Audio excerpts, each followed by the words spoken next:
Hello friends, welcome to Personal Transformation with Renu Thakur. हमने बात की थी शुरू how about identifying your triggers and your responses. अब triggers क्या होते हैं कि किसी ने कोई एक्शन किया, कोई वर्ड बोला, नहीं बोला, आपकी बात सुनी, नहीं सुनी, आपको देखा, नहीं देखा, तो आपके अंदर एक भावना जागती है. You respond according to that. तो आपकी जो रिस्पॉन्स है वो इस पे टिकी होती कि आपके अंदर ट्रिगर क्या हो गया, क्या चीज़ जाग गई. एक भाव जागा, एक लेबल जागा उस व्यक्ति के प्रति, परिस्थिति के प्रति. Means what are the things which wake up in you, what triggers inside you, what emotion triggers inside you, what thought triggers inside you, and according to that your response appears out of you. Sometimes it's a choice to respond in a way, sometimes it's not a choice, it is on auto mode. That is an automatic response and we are not even aware of our responses and our triggers. So we started a conversation, how about identifying your triggers and responses. Some of you have really participated very well to the line which I wrote. When people do not listen to what is being said,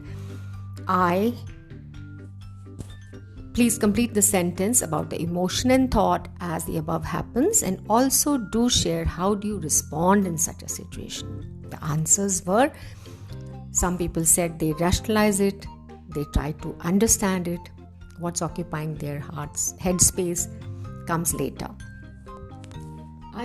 First is the feeling I feel secondary. I feel very, very not important sort of thing.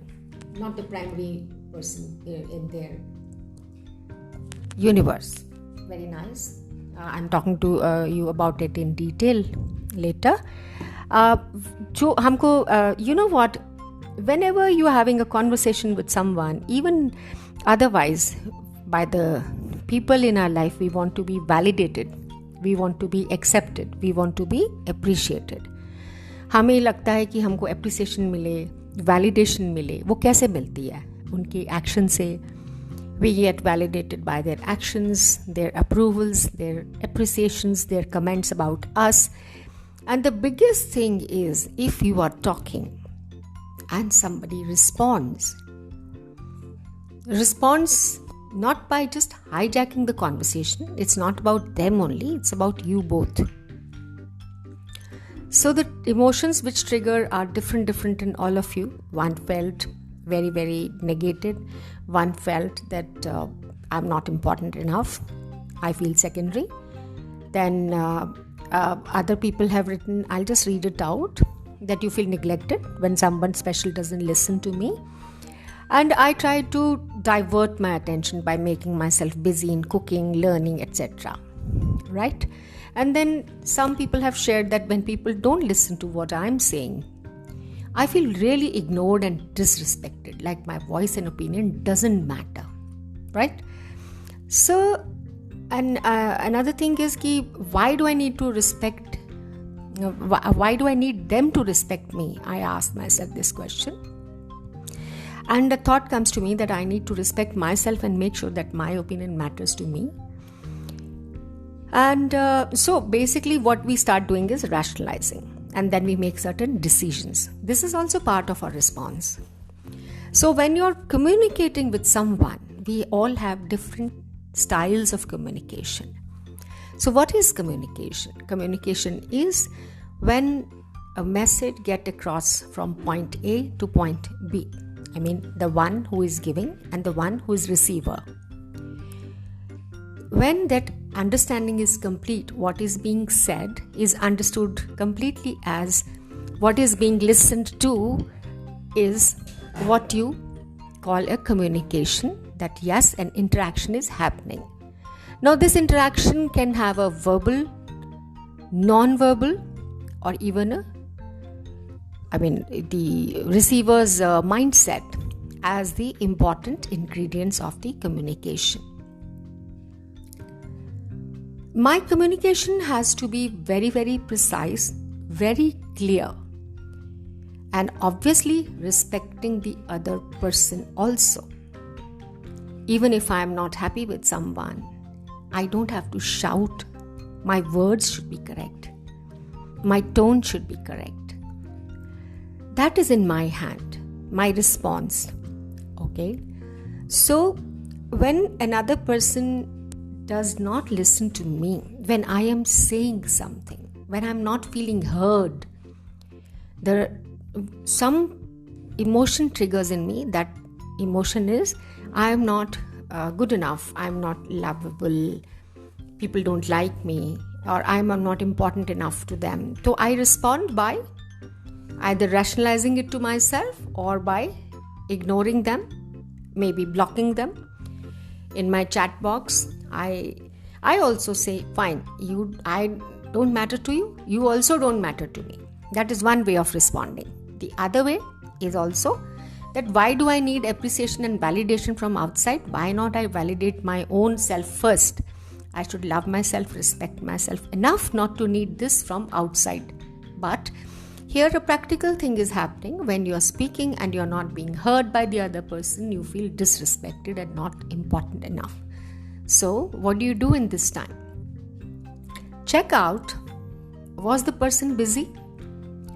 Were you clear enough? Or you said half the thing and the half you expected the other person to guess? And did you talk out that this is what I feel when you don't listen to me or when you don't hear what I'm saying?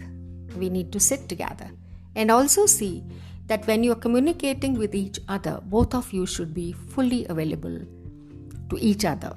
Maybe looking into the eyes, waiting for the other person to finish. Not just thinking, oh, how should I add on my own story to whatever this person is telling me? You're more worried about saying your side rather than listening. Check out your patterns of listening. Do you listen? Are you available 100% when others are talking? Because we often attract what we give. Check it out, friends. And then tell me your views about your triggers and your responses. This was about communication. There can be many other triggers, many other responses. We'll be talking about those because these are very important in making relationships. As I told you, in my 60 years of life, 60 plus now, I said this group I made personal transformation with Renu Thakur to share my experiences also, and sometimes sharing helps others to get an insight and make their own changes which need to be done. So now the thing is that if I tell to my spouse, partner, that please check, this is the mail I have written, and instead of checking the mail, he starts checking my spellings and my grammar. What I meant was that, see what a beautiful mail I have written, very precise and very beautiful language and very emotional stuff and all that, and my message has been conveyed very beautifully to the person. But I didn't spell it out. I just said, see this mail, and I was quietly expecting it silently that the praise will come. Now the other person thought that this letter has been given to me to check for grammar. So both are wrong. Now what will happen is, the moment the person, instead of appreciating the letter, starts saying, you should have put a comma here, a dot here, paragraph should have been shorter, the other person starts seething inside, fuming inside. Oh my God, I didn't ask this letter to be corrected like a schoolmaster. I'm here to feel appreciated, but did you spell it out? That this is the intent of my giving you the letter. I did not communicate clear and precise manner. So the other person is not God. He's not going to understand. So you need to spell it out correctly. And sometimes what happens is, when you're least expecting, the person can be very rude to you, cut you short. At that time, take a long deep breath and think for a moment, what could have upset this person so much that he's forgotten the normal human etiquette and is shouting back or giving me a shut up call? Take a long deep breath and just find the cause behind his behavior before making a decision and cutting that person out of your life. So friends, I'll be reaching out to you soon about this also. Meanwhile, you identify how do you respond when other persons are talking to you, are trying to communicate to you. Are you available with them? Point number 2, are you able to clearly communicate to others what you need as you talk to them? And when the other person is talking, are you available to them, looking into their eyes, facing towards them, not busy in your phones or your food or the work at hand? That it's okay, main sun rahi hu na, I'm listening, carry on. So guys, watch out your behavior till I see you again. Bye for now.